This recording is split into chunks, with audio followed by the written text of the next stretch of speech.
These days, 100 quid or so doesn't really go very far at all, unless you're Treebit. For just over that, they've managed to put together a heavy-duty portable speaker that looks ready to go head-to-head with some of the big names in the game. But is it right for you? Let's find out. Hey guys, Louis here from Smart Home Sounds, and this right here is the Stormbox Lava, the latest heavy-duty portable speaker from Treebit, a brand that's built up a bit of a reputation for making some impressive speakers that punch well above their weight. And yeah, I know what you're thinking, it does look a little bit like the JBL Extreme 4, doesn't it? But the big difference here is the price. Coming in at around about £113, we're talking about a much more wallet-friendly option. So the question that I've got is, can it really compete? Now, before we get into all of the nitty-gritty though, I do just want to give a quick shout out to the team over at Treebit for sending us this one to test out. But as always, the thoughts that we share in this video are 100% our own and based on what we found from our testing. So let's kick things off with the design, because with a name like Stormbox Lava, I wasn't really sure what to expect. Maybe a splash of colour or something a little bit more out there, but Treebit's gone for a pretty simple, no-nonsense look with this one, which at the time of filming only comes in this black colourway that we've got here. It's got that classic barrel shape, very similar to the Extreme 4, with a fabric wraparound grille, rubber base, and plastic outer shell. Now it does feel pretty sturdy, but it's definitely more on the practical side than the premium, though at this price point, that's not really surprising. You've got all of your controls up top, which are nice and big, so you can't really go wrong there, and you get two carry strap options in the box, this nylon rope handle and an over-the-shoulder option. Again, not the most premium, but they're durable and it's nice to have the option of both in the box. Now this speaker is also IP67 rated, so fully waterproof and dustproof, and while it's not exactly lightweight, coming in at around about 2.3 kilos, if you do end up dropping it, I think you'll be pretty safe. But as always, let's put it through some SHS tests.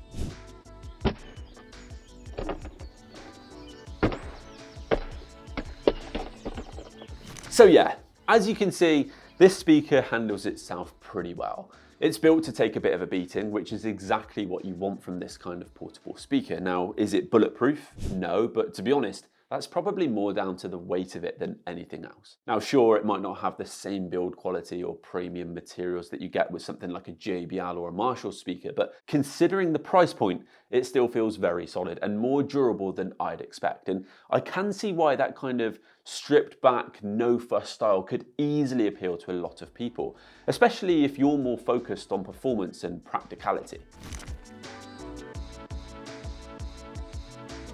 Now, when it comes to features, this one is packed with all of the essentials. You've got Bluetooth 5.4 on board, which has been nice and solid in my testing, and it also works as a speakerphone, which can't be said for every portable. Charge 5, I'm looking at you. And there's also power bank functionality with this one too. Now, for those of you guys out there who want to really push the sound performance, you can actually pair two of these speakers together in TWS mode, or if you really want to go big, there's actually a party mode that lets you link, I think it's something like 160 speakers at once, which yeah, does sound a little bit mad, but also kind of brilliant. Of course, if you've got that many mates, that is. One thing that I rate quite highly on this speaker is the EQ control through the app. Now, along with this extra bass button on the top panel, you've also got a few handy presets if you want to keep things nice and simple. But if you're anything like me and enjoy diving just that little bit deeper, there's also a 10-band custom EQ, so you can really fine-tune it to your taste. Now, I'll of course come on to sound performance shortly, but if you want to get the best out of this speaker, then I definitely recommend spending a bit of time in the EQ settings. It makes a bigger difference than you might initially think. Now, the app itself is really nice and straightforward. You've got control over playback, volume, pairing, all the usual stuff, as well as a few handy extra features in there, like the option to toggle the auto shutdown feature, which automatically powers the speaker off after a bit of inactivity to help save battery. You can also switch off the voice prompts if they start to get on your nerves a little bit too. So yeah, nothing overcomplicated, but definitely more than enough for this sort of price point. As for battery life, Treebit claims up to 24 hours on a full charge, though as always, that's going to depend on how you're using it. If you're listening at moderate volume with the bass boost off, then you'll probably get somewhere close to that. But if you're like me, running it a little bit louder with the extra bass turned on, then do expect that to be less. To be fair though, that's still pretty respectable for a speaker of this size. It puts it roughly on par with options like the JBL Extreme 4 and not too far off some of the other names in this space too. Okay, on to the good stuff then, the sound performance. So inside, this speaker is packing two 30-watt woofers and two 10-watt tweeters, pushing out a total output of up to 80 watts. Now it can also dig as low as 43 Hz, which is pretty impressive. Now obviously specs only tell half the story though, so I'm gonna go get the binaural microphone so you guys can have a quick listen for yourselves. Now before we do that and jump into the sound performance test, just a quick bit of context. We will be testing this one against the JBL Charge 6 because that's the closest match on price, and also the JBL Extreme 4 because even though it's a fair bit more expensive, it's a much closer match in terms of size and form factor. And I think if you guys are looking at this one, then you'll probably be tempted by that one too. Now, usual disclaimer though, guys, that what you hear over YouTube isn't exactly what I'm going to be hearing right here in the studio, but it should still give you a good flavour of what you can expect from these speakers.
Straight out of the box, this one definitely goes big on bass. With X-Bass turned on, it fills the room with a nice low-end rumble. So if you like your music bassy, then it's going to be great fun right away. But there is a little bit of a trade-off. That much bass does smother the mids and vocals a little bit, and at times the details can get a little bit lost, especially in much busier tracks. This is definitely a loud speaker, more than enough for how I see a lot of people using it. I found at 50 to 60% volume, it was more than enough for day-to-day listening. Now, obviously I did crank it up and it can get seriously loud, and I found that once I stepped over around about 75% volume, I could hear a tiny bit of distortion creeping into the bass. It's nothing deal breaking, but enough to make a note of. For me though, the best results that I found when testing this one has come about when I've jumped into the app and played around with the custom EQ. None of the presets sounded exactly how I wanted them, but 5 minutes of tweaking things, pulling back the bass a little bit and lifting the treble made a massive difference. And I think once you have a play around, you definitely start to get the impression that this is a very decent speaker for the money.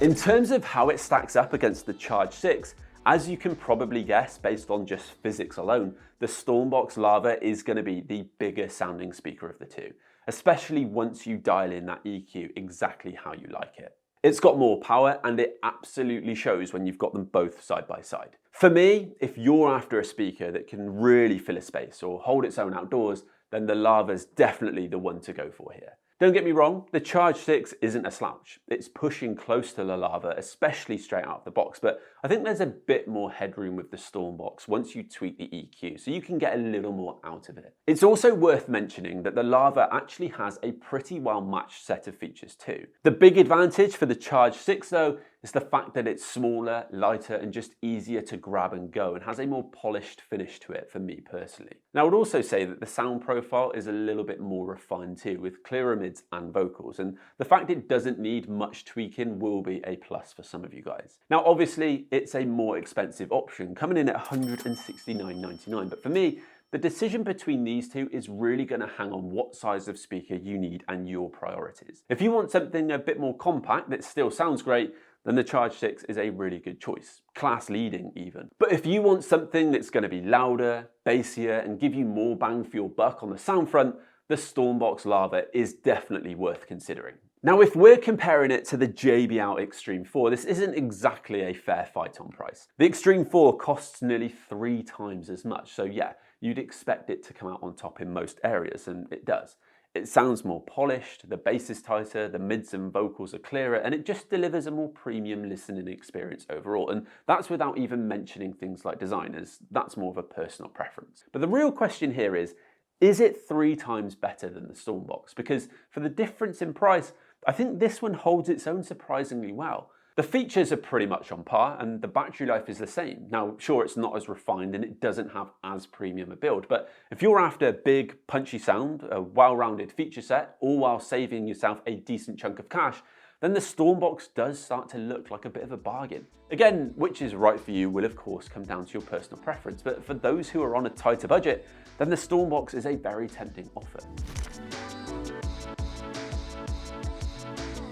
All in all, I've got to admit that Treebit's latest offering in this one has definitely surprised me. No, it doesn't tick every box. The design's a bit plain for me personally, and you do have to spend a bit of time with the EQ to really get the most out of it. But once you do so, it gets loud, it's packed with useful features, and most importantly, it's great fun to use. Now for me, this is the kind of speaker that shows that you don't have to spend a lot of money to get something that sounds good and does the job. Sure, if you've got the budget for something like a JBL Extreme 4 and you're chasing that extra level of refinement or maybe a more premium build, then yeah, for some people, that price jump will absolutely be worth it. But for what you're paying here, it's delivering way more than it has any right to. And I think most people will be very pleasantly surprised.